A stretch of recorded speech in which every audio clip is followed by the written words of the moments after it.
बहुत बहुत शुक्रिया। आज की हमारी जो ये प्रेस कॉन्फ्रेंस है, इस सबसे अहम जो हमारा मुद्दा है, आपने देखा होगा कि हमारे इस खासकर पीर पंजाल में, राजौरी और पुंछ में पिछले कई दिनों से बहुत सारे जो एक सोशल इम्बैलेंस जो है वो बना हुआ है। उसमें दो कम्युनिटीज़ हमारी, जैसे कि हमारे गुज्जर भाई और पहाड़ी भाई, एक ऐसा माहौल बनाया जा रहा है, एक ऐसा माहौल क्रिएट किया जा रहा है भारतीय जनता पार्टी की तरफ से और एलजी एडमिनिस्ट्रेशन की तरफ से।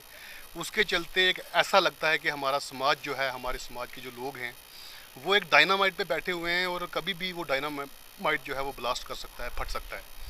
मैं दो चार चीज़ें इसी हवाले से कहना चाहूँगा कि अभी ना ही किसी ने किसी को कुछ दिया है और ना ही किसी का कुछ छीना गया है। जो भी एहतजाज, प्रोटेस्ट या रैलीज़ निकाली जा रही हैं, ये एक प्रीमैच्योर रैलीज़ निकालना ये टोटली अनएक्सेप्टेबल है। आप जानबूझकर समाज के अंदर जहर घोलने की कोशिश कर रहे हो। हम चाहे अपना पहाड़ी हो चाहे गुज्जर हो, हम एक ही मान लो कि एक ही घर के रहने वाले हैं। हमारा खाना पीना उठना बहना सब कुछ एक है। हम एक साथ एक इलाके, एक ही माशरे में रहते हैं और हमें दूर दूर करने की कोशिश की जा रही है। ये भारतीय जनता पार्टी की नफ़रत की पॉलिसी है और भारतीय जनता पार्टी ऐसे घिनौने काम करके आवाम को, आम आदमी को, जो बेसिक हमारे मुद्दे हैं, जो बेसिक इश्यूज़ हैं, उनसे भटकाने की कोशिश कर रही है। हमारे स्कूलों की हालत बहुत ही ज़्यादा खस्ता है। हमारे हॉस्पिटल, हमारी आप यहाँ पे करप्शन का लेवल देखें, आप इन्फ्लेशन देखें कि महंगाई है वो आसमान छू रही है।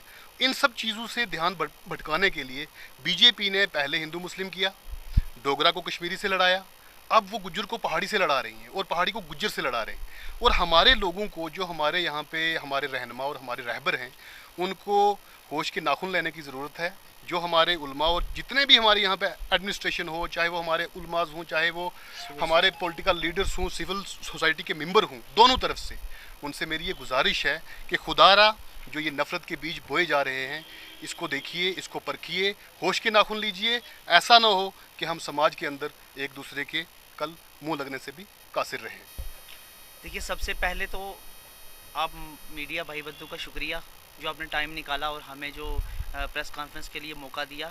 सबसे पहले आपका शुक्रिया। उसके बाद सवाल यहाँ ये उठता है कि जो ये दो कम्युनिटी के अंदर जो जंग एक किस्म का लगा के बैठी है बीजेपी, ऐसे ये एलजी एडमिनिस्ट्रेशन या भारतीय जनता पार्टी जो है दो कम्युनिटी को लड़ाने की कोशिश कर रही है, ये सरासर नाइंसाफ़ी है। एक वक्त ऐसा आएगा कि जिसमें इन लोगों को पता लग जाएगा कि किसको क्या मिलना है, किसको क्या नहीं मिलना है। ये खाली खिलवाड़ है सिर्फ आम जनता के लिए, आम लोगों के लिए, जो कि इस वक्त अपने बच्चों को स्कूल भेज रहे हैं और स्कूल की हालत जो है वो बहुत खस्ता है। और उसके दूसरे नंबर पे जो मेन चीज़ आती है वो है हॉस्पिटल की इंफ्रास्ट्रक्चर की हालत ये है। और तुम रैलियाँ निकाल रहे हो और तुम घर घर जाके लोगों को बोल रहे ये गुजर है, ये पहाड़ी है, हम सब एक हैं, हम सब मिल के रहना चाहते हैं। खुदारा जितने भी लोग, जितने भी बड़े बड़े रहनुमा हैं, बड़े बड़े लीडर हैं, जो कहते थे कि हम 370 को वापस लाएंगे, 75 को वापस लाएंगे, कुछ नहीं, ये सब खोखले वादे हैं। वो आज छुप के गुफा में बैठे हैं, अपने घरों के कोनों में बैठे हुए हैं और आगे आम लोगों को जो है वो कुर्बानी के लिए भेजा हुआ है। तो मैं जितने भी हमारे जो मजहबी रहनुमा हैं, जैसे हमारे उलमा हैं, जैसे शाहीन साहब ने अभी कहा कि जितने भी लीडर लोग हैं, जितने भी बड़े लोग हैं, उनका ये फ़र्ज़ बनता है आज के टाइम में कि इन लोगों को लड़ाने के बजाय इन लोगों को एक सही दिशा दी जाए, ताकि आने वाले टाइम में ये लोग एक दूसरे के साथ मिलजुल के अपना भाईचारा जो है वो बनाए रखें। शुक्रिया, खुदा हाफिज़। कि पिछले गुजरे चंद दिनों से जो ये माहौल हमारे पीर पंजाल में और स्टेट के अंदर बन रहा है और ये जो जहर हमारे समाज के अंदर घोला जा रहा है और भाई को भाई से लड़ाया जा रहा है उन हकूक़ के लिए, और वो पार्टी लड़ा रही है जिसने हमारे सारे हकूक़ छीन लिए, जिसने हमारे सर से छत और पाँव के नीचे से ज़मीन खींच ली, जिसने हमारे तमाम हकूक़ यहाँ से हमारी स्टेट को तोड़ के यूटी बना दिया, हमारी ज़मीनें चली गई, हमारे मामलात तमाम वहीं के वहीं हैं। आज मैं एक बात और क्लियर कर देना चाहता हूँ कि एसटी की ज़रूरत तब पड़ती है जब आपके पास तालीम है। कोई भी कौम तब बढ़ेगी जब उसके पास तालीम होगी तो एसटी काम आएगी। आज हमारे कितने भाई हैं जो एसटी वाले पढ़े लिखे हैं, उनको रोज़गार नहीं है। यहाँ बेरोज़गारी बहुत ज़्यादा है, पढ़े लिखे बेरोज़गार बहुत हैं। स्कूलों की हालत हमारे सामने है। प्राइवेट अकेडमी को देखें तो 80-80, 90-90% उनका रिजल्ट आता है।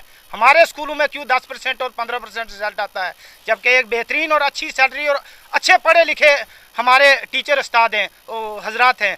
और इसके साथ मैं ये बताना चाहता हूँ कि सेहत की यहाँ पर सेहत की जो स्कीमें काम कर रही हैं वो बिल्कुल नाकारा हो चुकी हैं। PHC में चले जाओ, स्कूल में चले जाओ, GMC में चले जाओ और कहीं किसी भी विषय पर चले जाओ, आपको ये हुकूमत नाकाम नज़र आएगी। इसका एक ही मुद्दा है, सिर्फ समाज के अंदर जहर घोलना और जो महंगाई को, बेरोज़गारी को दबा के रखना और लोगों का जहन भटकाना। मेरे भाइयों, हम सब एक हैं, गुजर पहाड़ी भाई भाई हैं। आने वाला वक्त बताएगा कि किसको कितना हक मिलता है, कैसे मिलता है। अभी तक कोई क्लियर नहीं हुआ, कोई सरकार ने गजट नहीं निकाला, ना किसी को मिला है, ना किसी से कुछ गया है। जब वक्त आएगा, हमारे इस वक्त समाज के, सिविल सोसाइटी को, हमारी एडमिनिस्ट्रेशन को, हमारे उलमा हजरात को, समाज के पढ़े लिखे लोगों का ये फ़र्ज़ बनता है कि वो आगे आएँ और अपने अपने समाज को एक सही दिशा की तरफ ले जाएं। नहीं तो ये जो जहर समाज के अंदर घोला जा रहा है और हमें एक ऐसी दिशा में ले जाया जा रहा है जहाँ पर तबाही और बर्बादी के सिवा कुछ भी नहीं है। तो आपका शुक्रगुजार हूँ और तमाम लोगों से मेरी अपील है, अपना प्यार, अपनी एकता, भाईचारा कायम रखें। हम सब एक हैं, एक ही जगह के रहने वाले, एक ही मुश्किलात हमारी हैं, एक ही परेशानियां हैं। हमें मुद्दों से भटका के वो लोग हमें देने की कोशिश कर रहे हैं जिन्होंने हमारे सारे हकूक छीन लिए हैं। हमें कुछ भी नहीं मिला। बहुत बहुत शुक्रिया।